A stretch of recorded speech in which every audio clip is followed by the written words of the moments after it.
Salutations à tous, moi c'est Charles-Henri Pierre. Avec Israël et l'Égypte, l'Éthiopie est certainement l'un des pays les plus fascinants de la Bible. Lorsque vous citez lui, vous joignez souvent à côté de l'Égypte, comme deux frères inséparables. Après Israël, il représente peut-être l'un des pays les plus importants pour le ciel. Entre autres, le psaume 68 affirme qu'au retour de Jésus-Christ, des grands viendront de l'Égypte. L'Éthiopie accourra les mains tendues vers Dieu. Psaume 68, 31. Les deux, ces petites camgueuses, à l'instar des Libyens, à l'instar des Cananéens. L'histoire retenue que, à côté du Soudan, et dans une bonne mesure, d'autres contrées de l'Afrique centrale surtout, le pays de couche, c'est-à-dire l'Éthiopie, a joué un rôle majeur dans la jeunesse de la civilisation égyptienne surtout. Mais de même que il existait deux types de Babylone, la Babylone historique et la Babylone spirituelle, de même qu'il y a deux types d'Égypte, notez la fois dernière, l'Égypte historique et l'Égypte spirituelle, de même, il existe deux types d'Éthiopie. Il y a d'abord l'Éthiopie historique et l'Éthiopie spirituelle. L'Éthiopie historique a rapport avec son histoire, sa géographie.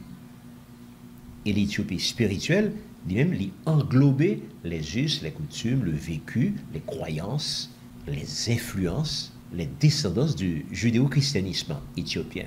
Le pays de Couche est donc un marqueur important de la fin des temps. À partir de lui-même, à partir de son histoire, à partir de ça qui a passé la Kaili, on a commencé à avoir une idée de quelle distance qui sépare nous de la fin des temps.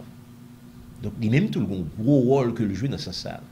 Qu'est-ce qui caractérise maintenant deux types d'Éthiopie, ça y est? Ou plus précisément, dans l'attente du retour de Jésus-Christ, qu'est-ce que nous parlons comme implication pour le judéo-christianisme, pour le peuple de Dieu d'une manière générale? Qu'est-ce que nous parlons comme conséquence, comme implication de l'Éthiopie spirituelle? Et bien, c'est ça que nous parlons ensemble, non? Édition ça. Comment que en pile monde connaît, c'est que quand on parle de l'histoire ancienne de l'Éthiopie, on voit que il était toujours au centre de l'histoire de l'humanité. Déjà, alors aller dans le livre de la Genèse, dans Genèse 2, le verset 13, on voit que un fleuve qui était sorti de Éden, du jardin d'Éden, et bien, fleuve ça, il était arrosé la totalité du pays de l'Éthiopie. Ce qui fait que la plupart des commentateurs t'ont dit que l'Éthiopie, certainement, fait partie du jardin d'Éden. Mais lorsque vous allez à la table des nations de Genèse 10, eh bien, par la filière de Couche, fils de Cam, le mot Éthiopie, il vient de paraître qu'on y a. C'est un mot qui vient du grec Aethiopia, qui signifie brûler par le soleil. C'est en contrée que vous joignent en Afrique orientale. Évidemment, le nom, les frontières de l'Éthiopie, eh bien, ils ont été évoluées avec le temps. Au premier siècle de l'ère chrétienne, on parlait surtout de l'Abyssinie, désignée aussi par certains auteurs comme le pays de l'encens. L'Abyssinie, ou Éthiopie, pays des hommes brûlés en grec, entre donc dans l'histoire avec le royaume d'Aksum, du nom d'une petite ville du nord du pays, de la cône nord-est du continent africain. L'archéologie attestait de l'existence de Aksum à partir du IIIe siècle avant Jésus-Christ. L'archéologie a attesté de l'existence d'Aksum dès le IIIe siècle avant Jésus-Christ. Lorsqu'on est dans la carte de l'Afrique du XVIIIe siècle de Emmanuel Bowen, eh bien, on voit que le royaume éthiopien allait de localisation actuelle à la carte de l'Afrique jusqu'en Afrique centrale. Et il la donne le royaume du Congo. Dans la carte ça, nous devons noter également que l'océan Atlantique qui frappait la côte ouest de l'Afrique, eh bien, il était à l'époque océan éthiopique. Ça qui est une bonne idée de l'importance de l'Éthiopie pour cette époque et pour toute l'autre époque qui était avant. Et dans d'autres cas, nous devons noter tout que, quand on parle de l'Éthiopie, on voit qu'il était englobé également les nations subsahariennes. En général, les pays de l'Afrique de l'Ouest en particulier. Et lorsque vous songez maintenant que, au XVIe, au XVIIe, au XVIIIe siècle, eh bien, zones sérieuses, ce sont des zones qui étaient en population Arabes, tu as le découvrir, et que tu un peuple de la Bible, peuple ça, que tu as le découvrir, eh bien c'est eux-mêmes qui t'ont charrié sur des bâtonnets grillés pour les envoyer en Amérique. Donc, l'existence de royaumes qualifiés d'Éthiopiens au sud de l'Égypte, eh bien, ce bagage qui était évoqué très tôt dans l'Antiquité, sans que pas de gens précisé qui côté que le théier. Mais un fait est certain, c'est que quand la Bible parle de l'Éthiopie, eh bien, il n'a pas fait allusion à ça que nous gagnons, je dis, c'est-à-dire un pays bien précis qui, situé sur la corne de l'Afrique, eh bien, il était fait surtout allusion à ça justement que nous avons l'Abyssinie. L'Abyssinie, c'est-à-dire le royaume éthiopien, ou bien l'Abyssinie. Donc, il est important pour nous capable de comprendre ça. Maintenant, pour comprendre l'importance de l'Éthiopie pour la Bible, pour la parole de Dieu, pour le peuple de Dieu en général, première qu'on a de changer, on a considéré seulement 3 versets. Le premier verset, c'est Acte 1. Acte 1er, le verset 11-12, c'est côté que les Christines montaient au ciel, il y a un ange qui t'apparaît, tu as parlé avec moun qui était là, dans le moment ça, il te dit comme ça que, pour qui ça que nous avons gardé comme ça, nous avons fixé le ciel là comme ça? Eh bien, Jésus-Christ, même gens que lui monté au ciel dans le moment ça, c'est comme ça qu'il peut descendre tout. Et qui ont été montés, ils étaient sur le mont des Oliviers. Ça veut dire que nous comprenons que Jésus-Christ, il peut retourner également, il a retourné, eh bien, il a retourné exactement de la même manière, c'est-à-dire sur le mont des Oliviers. Ça, c'est son premier point qui est important pour nous noter. Deuxième point que nous avons noté, c'est Zacharie 9, le verset 14. Zacharie 9, 14, c'est côté qui dit que, à son retour, le Seigneur, eh bien, l'elfine descend sur le mont des Oliviers, il pourra rentrer à Jérusalem. Maintenant, quel sera son emploi du temps? Est-ce que la prêté Jérusalem? Eh bien, texte là, Zacharie 9, 14 dit non, il n'est pas prêté à Jérusalem. L'a avancé dans l'ouragan du midi. Bon, Zacharie 9, 14 pour. Mais qui ça le dit? L'Éternel au-dessus d'eux apparaîtra et sa flèche partira comme l'éclair. Le Seigneur l'Éternel sonnera de la trompette. Il s'avancera dans l'ouragan du midi. Donc, Zacharie 9, 14 dit, il s'avancera dans l'ouragan du midi. Qu'est-ce que ça veut dire? L'important de la Bible en général et de la prophétie en particulier, lorsque vous butez sur un certain nombre d'expressions, ou pas mal d'interprétations, la manière idéale de comprendre la Bible, d'interpréter la Bible, mais c'est de laisser la Bible expliquer la Bible. C'est de laisser la Bible expliquer la Bible. En d'autres termes, c'est la Bible qui doit expliquer tête, c'est pas nous-mêmes pour qui essayer de comprendre qui ça que le voulait dire, pour nous balayer interprétation, pas nous, de façon que nous-mêmes nous t'avons comprendre. Donc, le texte a dit, il s'avancera dans l'ouragan du midi. Il y a deux termes qui sont importants là pour nous éclaircir. D'abord, que signifie ouragan, ensuite, que signifie midi. D'abord, que signifie ouragan? Classiquement, un ouragan, c'est un vent violent, pas vrai? Donc ça, nous connaît, période des ouragans, période des tempêtes, ouragan. Donc, un ouragan, c'est un vent violent, c'est un gros vent, un grand vent. Que signifie vent dans la Bible? Pour comprendre ça, on vent v'lait dit dans la Bible, c'est pour aller dans le psaume 104. Le psaume 104, verset 4, côté qui te dit, il s'avance sur les ailes du vent, en parlant de l'Éternel. L'Éternel s'avance sur les ailes du vent.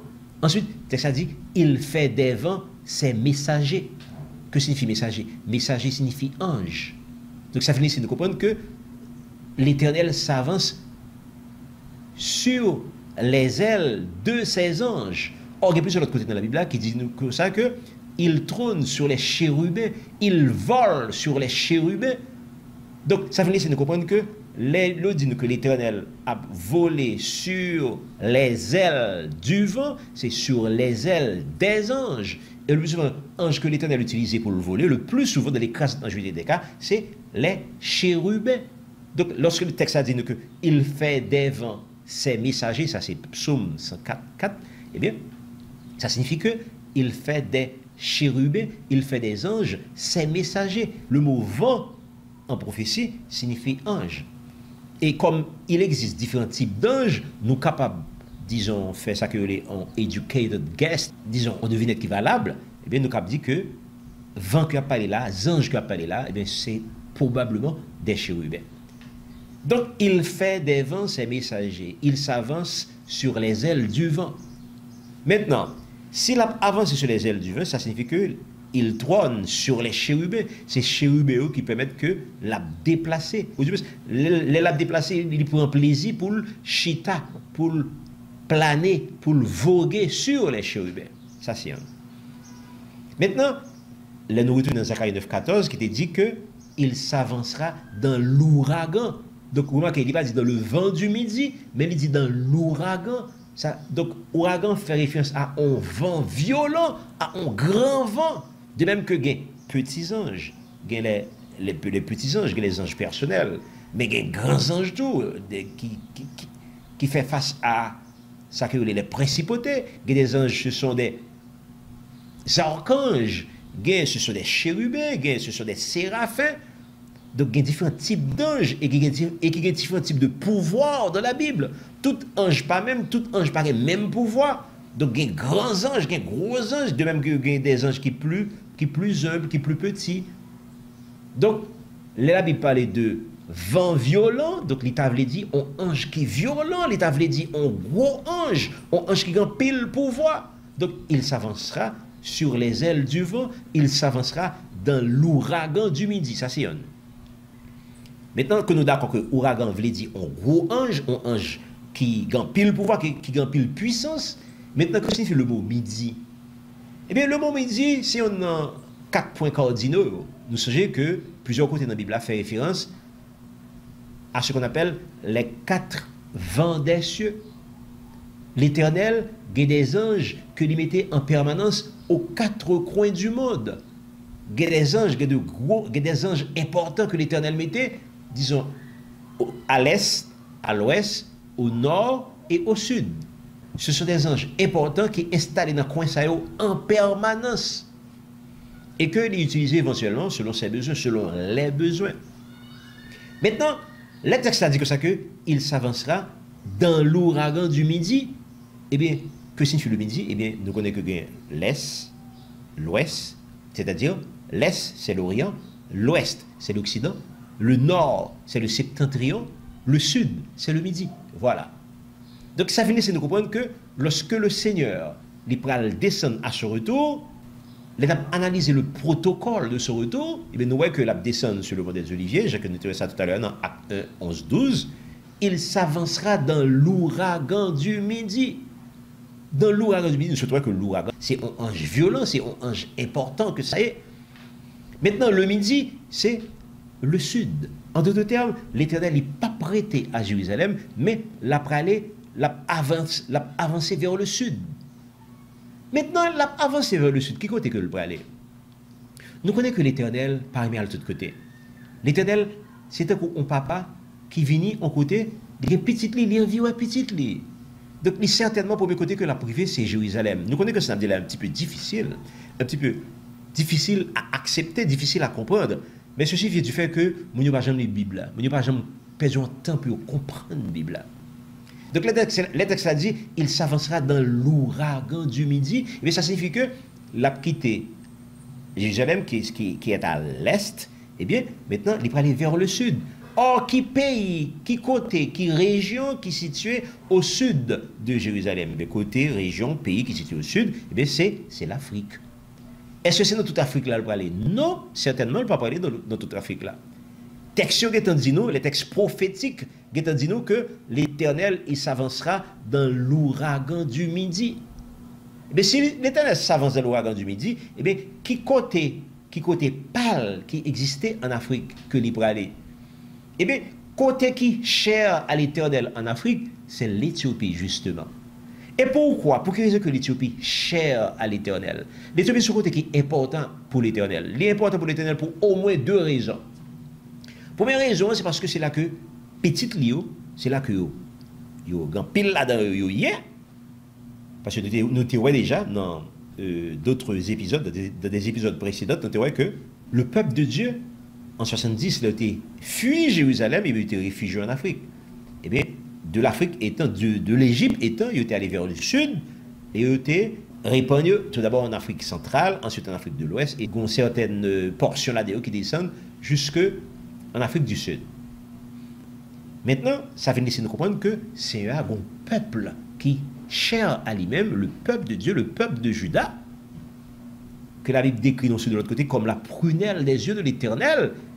Eh bien, l'Éternel, des moun pâle en Afrique. Et on peut comprendre maintenant que texte là qu'on y a, le psaume 68, 31, il va dire, à son retour, les peuples après l'apprendre que c'est un venu, eh bien, des grands viennent de l'Égypte. L'Éthiopie accourt, les met tendus vers Dieu. L'Éthiopie accourt, les met tendus vers Dieu. Donc là, on dit l'Éthiopie. C'est qui l'Éthiopie? L'Éthiopie, est-ce que c'est l'Éthiopie Jodia? Non, pas du tout. On a parlé de l'Éthiopie qui représentait le peuple de Dieu, le judéo-christianisme éthiopien. Monde qui compte bon Dieu, tout bon en Éthiopie. Et là, nous dit Éthiopie, non pas seulement, ouais, le pays d'Éthiopie comme tel. Il y a une communauté judéo-chrétienne parle qui est en Éthiopie, mais nous ne pouvons pas parler de groupe ça seulement. On a parlé de l'Éthiopie qu'au point de le sens le plus large que possible. Donc, quand on parle de l'Éthiopie, on parle de l'Abyssinie. Quand on parle de l'Abyssinie, on a parlé de l'Éthiopie ancienne. On a parlé de l'Éthiopie ancienne, on a parlé de tout le monde qui était soutenu Israël, qui était venu habiter en Abyssinie. Et que en là, ils parlent pour eux, ils parlent vous, ils parlent pimper en Amérique comme esclaves. C'est le monde qui parle venir l'Éthiopie à court, les mains tendues vers Dieu. Mais pas oublier que le texte a dit tout, des grands viennent de l'Égypte. Ça veut dire des grands viennent de l'Égypte. Donc nous se trouvons que il pas veut dire grand dans le sens ordinaire du terme. On connaît que de la culture, les gens disent monde grand, il y a plus ouais, des gens qui sont puissants, des gens qui sont fameux, qui remplissent célébrité, des gens qui sont riches. Donc c'est ça qu'on entend par grand. Mais dans la Bible, sur l'autre bagaille, le mot grand désigne autre chose dans la Bible. On doit citer 3 versets seulement pour avoir une idée de la grandeur vue par Dieu. Comment bon Dieu, ouais, les bon Dieu dit qu'on monde grand, qui ça bon Dieu veut dire. On allait d'abord dans Matthieu 18, verset 1er, qui ça que pour ça dit, mais qui ça le dit. En ce moment, les disciples s'approchèrent de Jésus et dirent, qui donc est le plus grand de l'OM des cieux? Jésus, ayant appelé le petit enfant, le plaça au milieu d'eux et dit, je vous le dis en vérité, et si vous ne devenez comme les petits enfants, vous n'entrez point dans l'OM des cieux. C'est pourquoi quiconque se rendra comme ce petit enfant sera le plus grand de l'OM des cieux. Donc, le monde qui parle plus grand de l'OM des cieux, c'est le monde qui parle humble comme ce petit enfant. Voilà. Voilà comment c'est un monde qui grand. Un monde qui grand selon le ciel, c'est un monde qui humble. Ça, c'est le premier aspect. Citons le deuxième verset, nous venons dans Matthieu 20, le verset 27, mais qui ça le dit. Et quiconque veut être le premier parmi vous, qu'il soit votre esclave. Voilà. Celle-là, ouais, que mon qui est grand, c'est mon qui l'esclave de tous. Le premier parmi vous sera votre esclave. Donc, le premier dans l'église, c'est l'esclave de tous. Moun que tout le monde a servi, c'est le même qui est grand. Ou t'as pensé que moun que tout le monde a servi, que tout le monde au service de lui-même, ou t'as pensé que c'est le même qui est grand. Non, c'est le plus petit. Moun qui a servi tout le monde, c'est moun ça qui est grand selon le ciel. Et troisième peut-être portion que nous décapitons pour ça, c'est Matthieu 23, le verset 11, mais qui ça le dit, plus grand parmi vous sera votre serviteur. Voilà. Donc, c'est là l'autre façon que l'on a la grandeur, qui est totalement dos à dos, qui est totalement différente avec ça que le monde dit.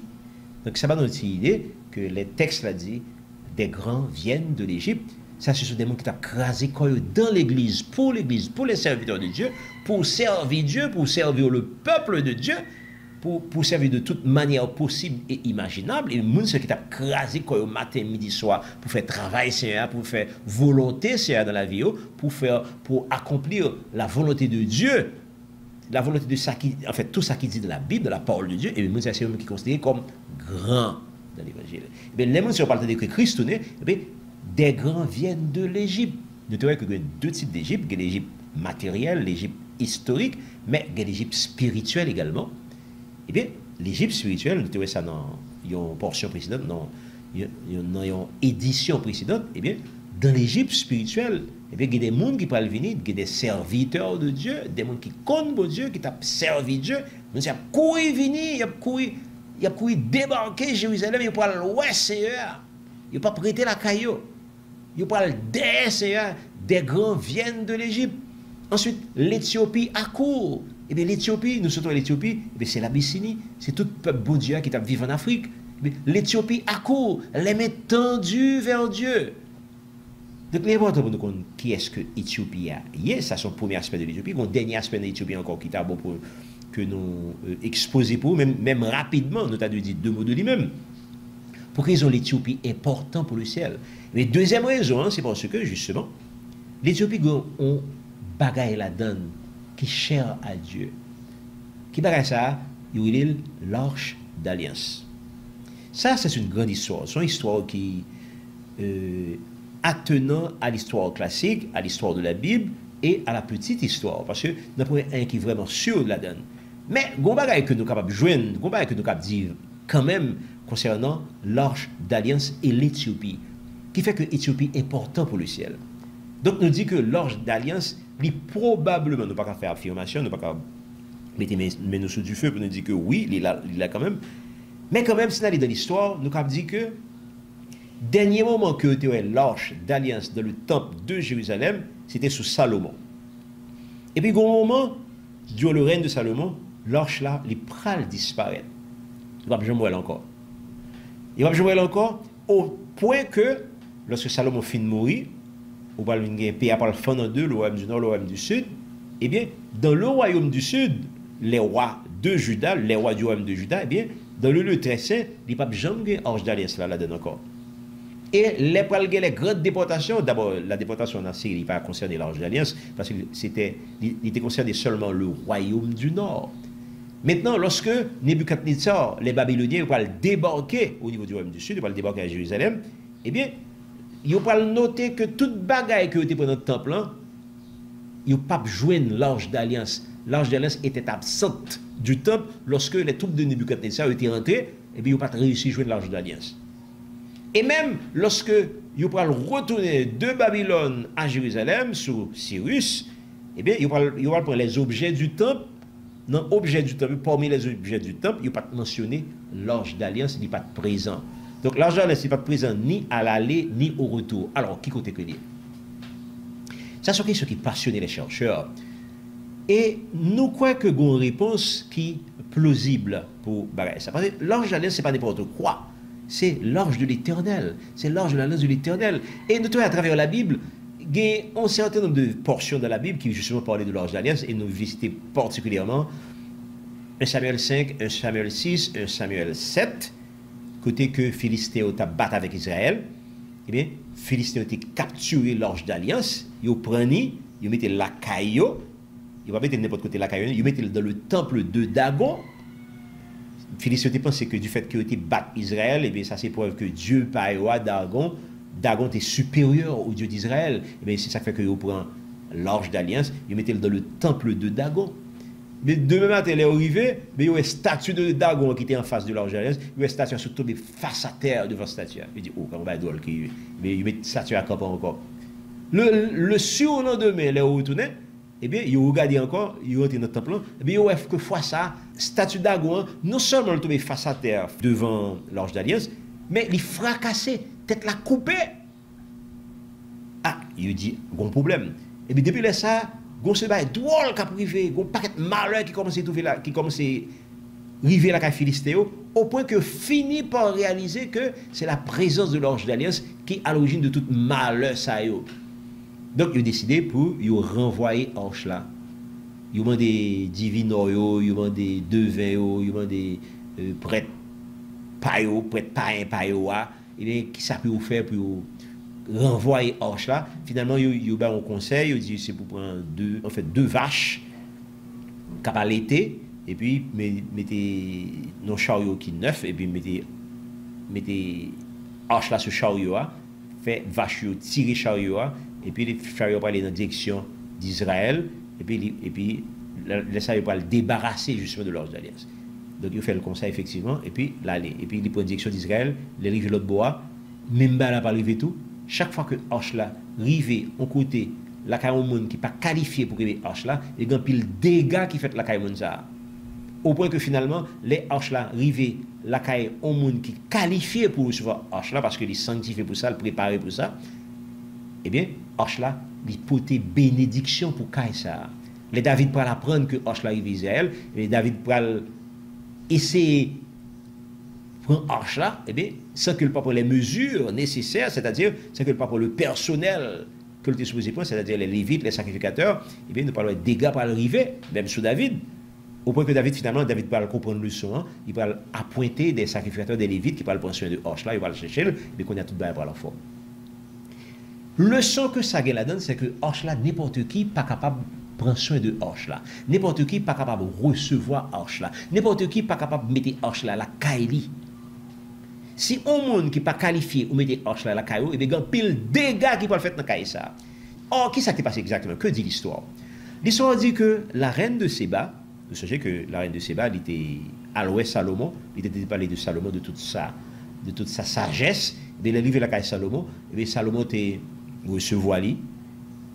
Et puis, Jean Salomon était mes filles, donc Salomon elle était enceinte, la reine de Séba. La reine de Séba, la Kaili, il a accouché, il fait le prince Ménélique. Maintenant, l'histoire dit que le prince Ménélique, il fait grand, c'est lui-même, il peut aller en Israël, il peut visiter Papal, il peut visiter Salomon. Salomon était tellement content où elle est. Il y a une version qui dit que Salomon a fait cadeau à l'ange d'alliance à la reine de Séba et que volait le nom de la reine de Séba. Parce que ça n'est pas crédible. Ça pour raison que n'est pas crédible parce que justement n'importe qui pas qu'à voler entre guillemets l'ange d'alliance. Dégâts a fait la caillou. Gros dégâts a fait. Donc si on dit que tu volé l'ange d'alliance, eh bien ça il y a des bagages que on ne peut pas voler. Parce que l'ange d'alliance il symbolise la présence même de Dieu au niveau de l'ange. Maintenant, donc pour version qui est plus plausible, là, qui est plus crédible, là, c'est une version qui dit que les Ménéliques fin grand, maintenant ils peuvent retourner en Israël pour la loi papale, pour la loi Salomon.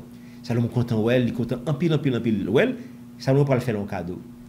Cadeau que Salomon va le faire, c'est l'ange d'alliance, justement. Et pour que Salomon te bali l'ange d'alliance, Salomon te bali également des sacrificateurs et des lévites qui doivent prendre soin de l'arche. Voilà. Et c'est Mounsayo qui pourra accompagner l'arche d'Israël en Éthiopie. Et c'est Mounsayo qui pourra prendre soin de l'arche. Évidemment, là où il va en Éthiopie, on va bâtir des temples, on va bâtir un temple spécialement édifié pour ça. Donc, l'arche là, depuis lors, il pourra demeurer en Éthiopie. Et pour ça que le demeurer en Éthiopie, par une pièce dégâts, par une pièce problème qui gagne, mais c'est parce que justement, Salomon te prend la peine pour te bailler des sacrificateurs des Lévites qui étaient accompagnés Ménélique d'une part, et ces mêmes sacrificateurs, même Lévites, c'est eux-mêmes qui prennent apprendre Éthiopie comment puis prendre soin de l'arche. Et ceci jusqu'à aujourd'hui. Bon, maintenant, quelle preuve qui gagne que l'arche d'alliance était en Éthiopie? Eh bien, plus grosse preuve qui gagne que l'arche d'alliance est en Éthiopie, c'est que, pas jamais de dégâts majeurs qui fait dans le pays ça. Deux, l'Éthiopie, c'est l'unique pays d'Afrique qui n'a jamais été colonisé.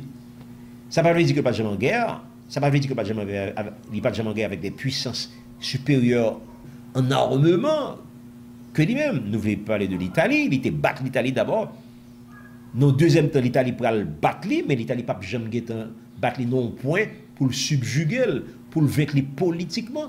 L'Italie a une victoire militaire sur lui, mais l'Italie n'a pas jamais vraiment, disons, dominé l'Éthiopie avant que ça t'a fait. Eh bien, par contre, l'autre puissance qui peut attaquer l'Italie, nous voulons parler de l'Angleterre, et ceci lors de la Deuxième Guerre mondiale, parce que l'Italie de Mussolini était fait qu'avec Hitler, eh bien, l'Angleterre lui-même, pour le faire alliance avec l'Éthiopie, et bien, il peut attaquer l'Italie en Éthiopie. Et puis, quand l'Angleterre fait mettre l'Italie dehors, l'Angleterre le fait outre lui-même. L'Italie doit être tout pour l'Éthiopie pour lui-même.